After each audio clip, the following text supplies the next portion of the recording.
हम आपको अपने पिता की बात बता रहे हैं। हमारे पिता जिस दिन हम भागे उसके 3 दिन बाद हमको पकड़ा गया। खोजबीन सब शुरू हुई तो 3 दिन बाद पकड़ा गया कि एक गोरा लड़का है वहां जंगल में देवी के मंदिर में रह रहा है। तो पहले बड़े भाई आए तो उनको तो कठोर शब्दों से कह के, बहुत विवेक प्रवीण था, बचपन में भी बहुत विवेक प्रवीण था। मतलब प्रवीण ना होता तो संसार की यात्रा काटते हुए भगवान से कैसे लाते। तो जब पिताजी आए तब हम मिल गए, क्योंकि वो एक कठोर स्वभाव के और बहुत धर्मात्मा पुरुष थे। उनकी हम आंखों में कभी आंसू नहीं देखा। बहुत ही दृढ़, सर्दी गर्मी भूख प्यास सब बर्दाश्त करके संतों की सेवा करना, गरज से एकदम किसान आदमी ऐसे। तो जब वो आए तो हमारे मन में आया कि मारेंगे अगर हम आंख खोलेंगे, बात करेंगे तो उत्तर हमारा मानेंगे नहीं है, और इनकी हम अवहेलना कर नहीं सकते।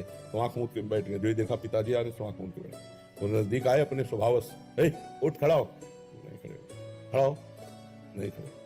तीसरी बार का आप खड़ा हो जा तो हमें लगा डंडा पड़ेगा, चौथी बार तो खड़े गए, बच्चे ही थे, खड़े हो गए। तो चाचा जी वगैरह उनको बड़े भैया कहते थे, तो हम भी पिताजी नहीं कहते थे, हम भी बड़े भैया कहते थे। तो हम कहा बड़े भैया आपसे एक प्रार्थना करें।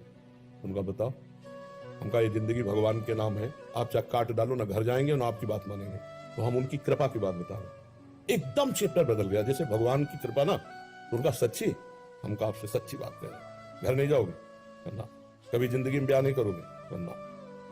वो खड़े हो जाओ, खड़े हो जाओ, ऐसे छाती से लगाया, कहा राम राम राम, 3 बार ऐसे छाती से राम राम राम ऐसे कहा। तो कहा जाओ, अगर ऊसर में भी बैठोगे तो फूलों की वर्षा हो, जाओ, जिंदगी में कभी तुम्हारा कोई बाल बांका नहीं कर सकता। पर एक बात ध्यान रखना, अगर आप बाबा जी बनते हो तो हमारा आशीर्वाद, ऊसर में भी बैठोगे तो फूल बरसेंगे, और जिंदगी में कोई बाल बांका तुम्हारा नहीं कर सकता। और अगर कहीं किसी की बहन बेटी देखी तो फिर तो हमका जिंदगी में आप इस बात को कभी नहीं सुनोगे। तो वो तो पधार गए, कई वर्ष हो गए उनको पधारे हुए, पर उनका आशीर्वाद, माता पिता का आशीर्वाद भगवान का आशीर्वाद होता है।